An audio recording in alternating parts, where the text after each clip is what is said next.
Comenzamos, chicos, con JPA y para ello vamos a crear un proyecto. Para trabajar con este tipo de entorno necesitamos un proyecto Maven. Así que lo único, depende del IDE que vais a trabajar vosotros, pues no, tendréis que crear ese tipo de estructura o arquitectura del proyecto. Así que lo vamos a crear en este caso Java Project. Dentro de él tenemos aquí Maven Create Architect. Y aquí le ponemos directamente que no queremos arquitectura ninguna. Acordaros que en Maven tenemos muchísimas arquitecturas determinadas para poder trabajar con proyectos Maven, incluso con Spring Boot, que ya lo veremos más adelante, ¿no? Pero lo importante es que no tenga ningún tipo de arquitectura. Así que le coloco una arquitectura, le pongo en este caso código data, por ejemplo, un nombre corporativo. Acordaros que siempre las empresas, cuando hacen cualquier tipo de paquete, dentro de Java van a poner este tipo de estructura, con.código data, o el nombre, en este caso, la dirección de su entorno web, ¿no? O puede ser directamente pues, el nombre corporativo. Así que acordaros que sería eso. Después de poner el nombre al proyecto, le pongo en este caso JPA, por ejemplo, ¿no? Y lo siguiente. Bien. Ahora selecciono directamente donde quiero guardarlo, lo guardaré aquí mismo en descargas y ya está. Y ahora me estructurará lo que es el proyecto para empezar a continuar. Bien. Bueno, voy a hacer otra ventana distinta porque me han guardado todos los proyectos que tengo en Download y únicamente quiero yo únicamente el que me interesa a mí, que es el de JPA. Así que voy a crear otra nueva ventana y lo voy a arrastrar aquí. Aquí lo tenemos ya generado. Si no vamos a descargas, veréis que directamente lo tenemos generado. Aquí tenemos JPA y bueno, voy a colocarlo y lo arrastro. Bien. Aquí tendríamos ya la estructura del proyecto. Ahora lo único que nos queda directamente, bueno, nos hace el main, como ya sabéis, y toda la arquitectura con el tipo de test para el rendimiento, si quiero yo ver el rendimiento de la aplicación y hacer algún tipo de test, etcétera. Nos crea, como veis aquí, la carpeta recursos, que es importante para luego poder trabajar nosotros. Ya veremos que es fundamental trabajar con este tipo de recursos para cualquier tipo de configuración que hagamos de la base de datos, etcétera. Pero lo importante ahora es tener en cuenta cómo se estructura lo que es el proyecto, ¿no? Aquí tenemos Java y aquí directamente tenemos el main, ¿no? Nos genera un main que luego veremos que sería, pues como es habitual, como siempre ocurre con esta clase main que nos sirve pues, para poder nosotros arrancar el programa. Bien, cosa importante es la arquitectura de nuestro PON.xml. Acordaros que el PON.xml es crucial en este tipo de entorno de Maven porque nosotros no tenemos que importar los jar manualmente desde internet y meternos nosotros en el ClassPath, sino que directamente ya nosotros aquí en el PON ponemos todas las correspondientes dependencias que necesitamos y automáticamente de nuestro entorno de Maven Project, o en este caso el repositorio de Maven, va directamente y nos coge los jar, así que es importante. Para ello, lo primero que tenemos que hacer es ver, para trabajar con este tipo de entorno, necesitamos nosotros unas dependencias. ¿Y cuáles serían esas dependencias? Pues vamos a verlo, ¿no? Lo primero que tenemos que hacer es colocar las dependencias. Y las dependencias, porque tener en cuenta que aquí no nos viene nada más que compila directamente en un entorno. Ojo a esto, muy importante, tener en cuenta que está compilando aquí, me autogenera la compilación de Java 1.8. Nosotros tenemos que ir a consola y ver directamente qué tipo de entorno tenemos. Java, ¿no? Java -- versión. Y ya tendríamos nosotros preparado que Java 17, ¿no? Ojo a esto porque depende de la versión que tenéis de Java que hay que cambiarlo. Aquí poner 17, que es lo que tenemos que hacer nosotros. Y lo mismo ocurre aquí con 17. Y ya con esto compilamos en nuestro entorno. Guardamos.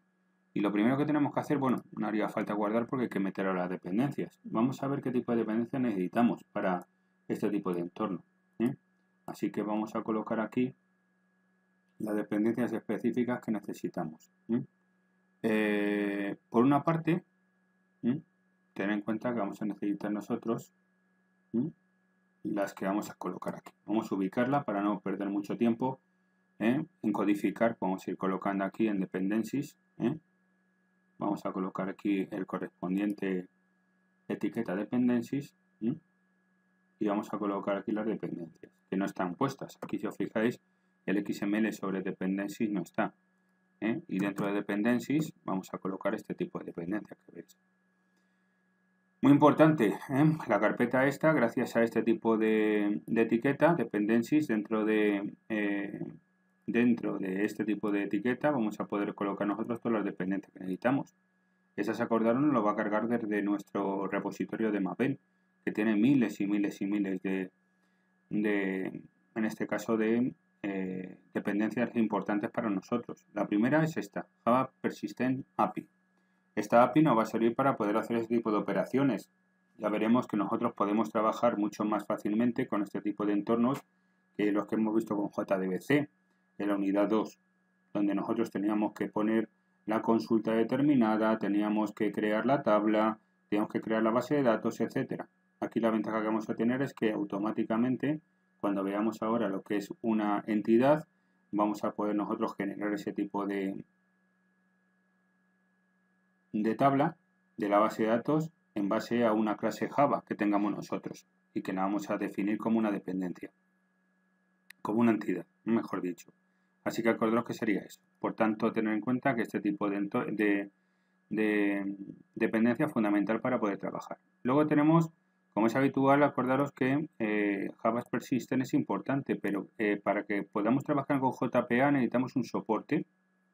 Y ese soporte va a ser o bien Hibernate o bien directamente Spring Boot también, que lo veremos también en la unidad que nos corresponda. Pero acordaros que ese es el soporte, la infraestructura en la que nosotros vamos a trabajar para poder hacer esa persistencia de datos, es decir, el entorno de conexiones con la base de datos, etcétera.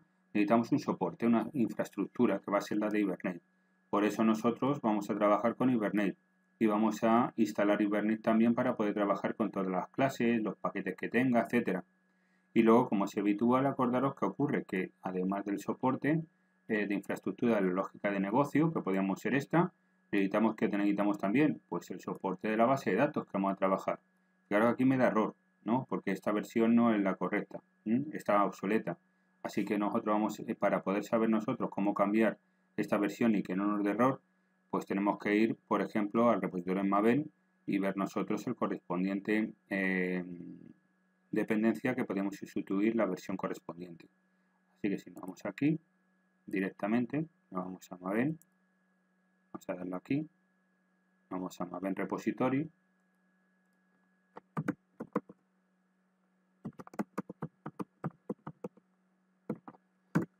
y en Maven Repository pues vamos a tener nosotros aquí, fijaros, miles de dependencias.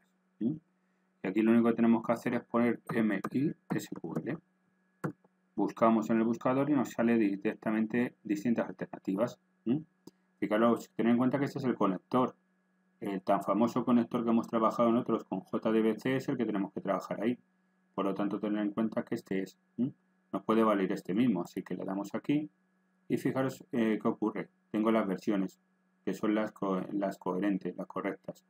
Si yo ya esta versión y pulso este botón, me sale ya mi correspondiente XML para poder nosotros trabajar. Así que aquí lo puedo copiar, control C, me voy directamente a mi correspondiente aplicación y esto lo puedo cambiar. No, entonces control V y ya tengo preparado todo.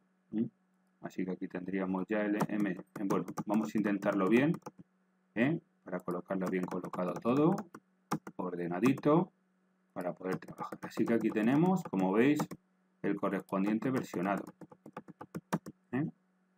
Así que ya tenemos lo que necesitamos. ¿Qué requerimos? Pues este tipo de soportes, acordaros.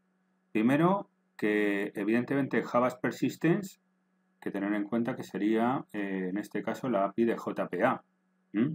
Por tanto, acordaros que la Java Persistence es la API de JPA, es decir, todas las operaciones de consulta que vamos a hacer a la base de datos. El típico insert, el update, el delete que habéis hecho en JDBC, es este tipo de dependencias genera ese tipo de conexión con la base de datos y ese tipo de consultas. Hibernate Core, que tenemos aquí, ¿qué ocurre? Que acordaros, es el soporte. Sería directamente la implementación de JPA que va a utilizar directamente Hibernate para proveer, en este caso, el proveedor de persistencia que vamos a trabajar nosotros. Hay muchos proveedores de persistencia, como hemos comentado. Los más comunes son pues este, Hibernate, o bien directamente Spring Boot, que también podemos trabajar con él, ¿no? Así que es un proveedor que nos da la arquitectura o la infraestructura para poder trabajar con este tipo de persistencia JPA. Y luego, ¿qué tenemos después? Tenemos MSQL Connector, que es el típico, el famoso SQL Connector que hemos trabajado nosotros. Por tanto, acordaros que aquí tenemos SQL Connector, que es el conector tan típico y habitual que habéis tenido que instalar, cargar el hard de internet, meterlo en el proyecto y empezar a funcionar. Aquí, sin embargo, ya al ponerlo aquí en el PonyXML, no me hace falta ir a buscarle. Yo cuando ejecute la aplicación, automáticamente el hard tan famoso este que tenemos de JPA me lo carga directamente en el proyecto, y ese también es de Hibernate, y el hard que corresponde al correspondiente MSQL conector también. Esas son las características. Acordaros, así que, bueno, esto es, lo guardamos, y ahora vamos a ver lo que es una clase persistente. Una clase persistente sería, pues, definida como una entidad. ¿Y esa entidad qué es? Pues es la arquitectura que vamos a tener nosotros como tabla dentro de nuestra base de datos.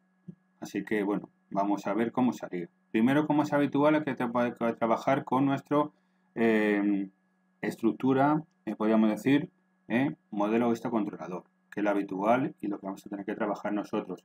Así que podemos poner aquí, por ejemplo, en código, aquí en el paquete que tengo yo principal, yo puedo coger aquí, pulsar botón derecho, crear en este caso un nuevo paquete y pongo aquí modelo. Modelo, que voy a poner con minúscula porque si no, no voy a dejar. Vale. Teniendo ya el modelo, aquí voy a crear una clase y esa clase va a ser la persistencia, new class, y aquí ya puedo colocar la que yo quiera. Voy a llamarle, por ejemplo, como usuario, ¿no? Y le voy a pinchar aquí. Bien, ya tengo mi clase usuario. Fijaros cómo yo ahora el paquete va a redirigir directamente y me define que en este caso es el correspondiente modelo y el paquete de redireccionamiento de un paquete a otro, que lo tenemos aquí, ¿no? El package. Ahora, ¿qué tenemos que hacer aquí? Pues vamos a trabajar nosotros la correspondiente estructura que va a tener. Lo primero que tenemos que hacer, ¿qué es? Pues por un import, por ejemplo aquí, Javax, en este caso, punto persistence, y le pongo en este caso entity. Y ya con esto ya estoy definiendo que voy a trabajar, fijaros, lo que hace persistence a cuadro JPA. ¿Qué ocurre? Yo te voy a trabajar con unas anotaciones para definir una clase, o bien como un controlador, o bien como una clase persistente, que en este caso una entidad como es esta que vamos a hacer, o bien directamente que sea la correspondiente main, que va a ser la clase de arranque. Yo tengo que definir con esas anotaciones que voy a trabajar, y esto lo hago directamente con JP, con persistence, entity. Import, por ejemplo, entity, acordado, sería la entidad. Luego veremos que tenemos el controller, etcétera, que son otro tipo de notaciones para definir cada clase con su funcionalidad concreta.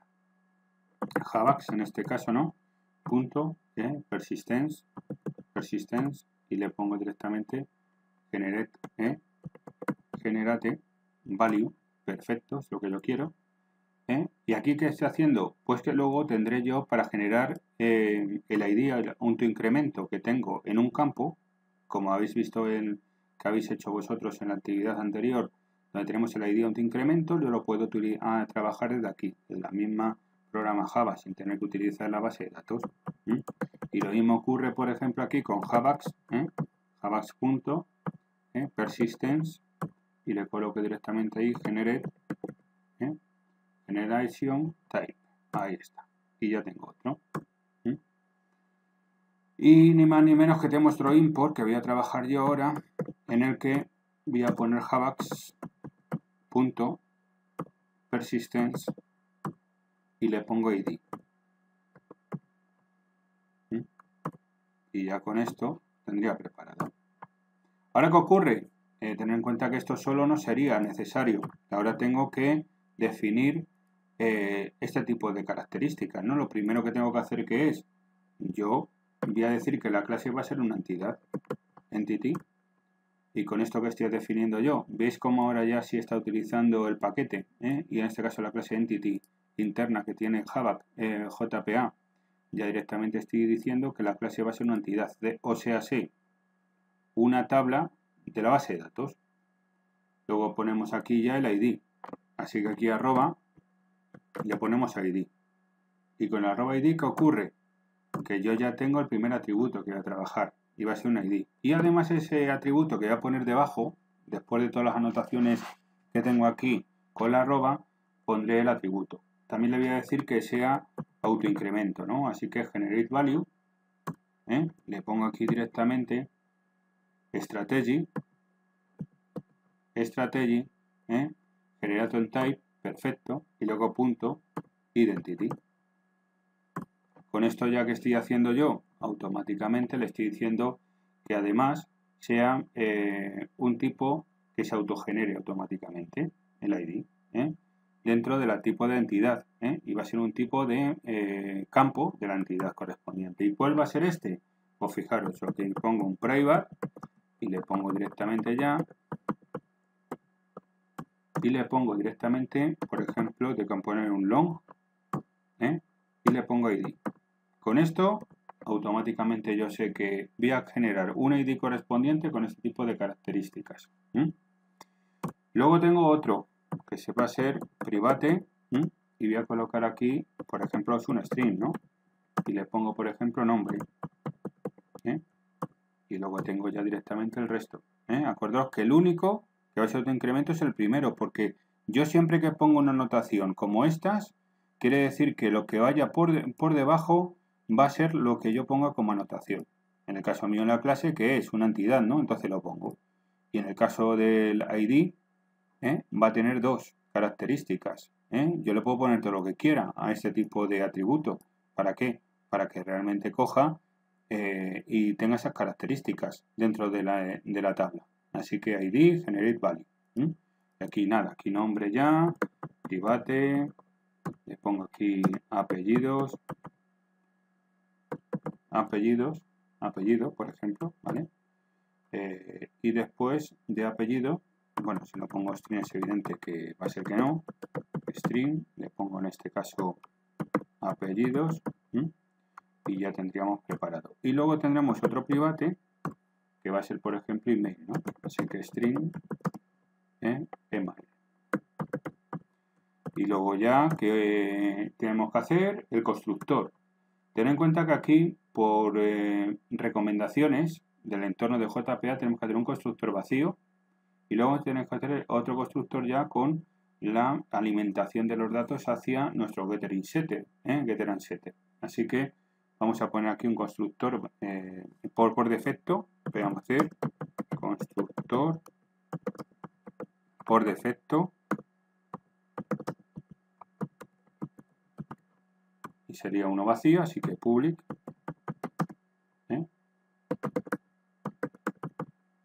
usuario. Pongo aquí directamente ya las anotaciones.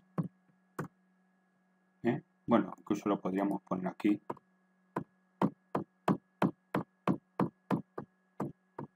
Vale, ahí está. Y luego le pondríamos aquí ya el siguiente, que sería el public. Le colocamos aquí usuario.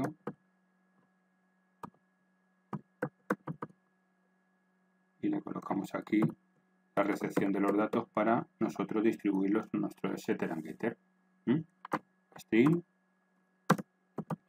nombre, string, apellidos, string,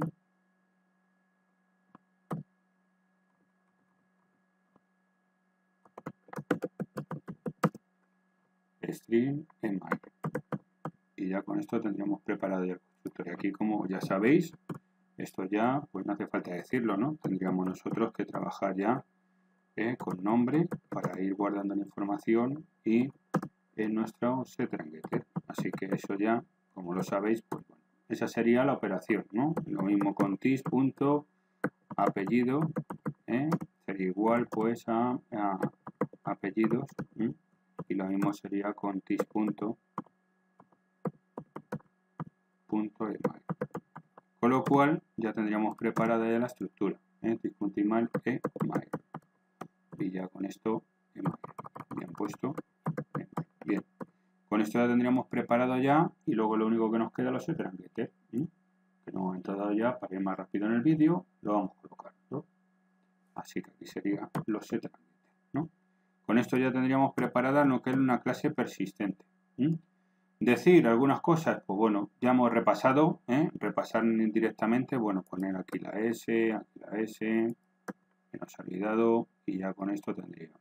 Así que esa sería la idea, ¿no? Setter and getter y ya tendríamos preparada lo que es nuestra entidad, Así que acordaros, la entidad entity, volvemos a repasar, indica que la clase es una entidad y que será mapeada en la tabla de la base de datos. La anotación, como ya hemos visto, ID, ¿qué quiere decir? Pues que espera la clave primaria. Así que acordaros que este tipo de componente va a ser la clave primaria. Y bueno, en este caso también vamos a especificar generation value con identity. ¿Para qué? Para indicar que la generación de los valores de la clave primaria serán gestionadas por la base de datos. Ni más ni menos. Bien, pues esto sería la correspondiente entidad.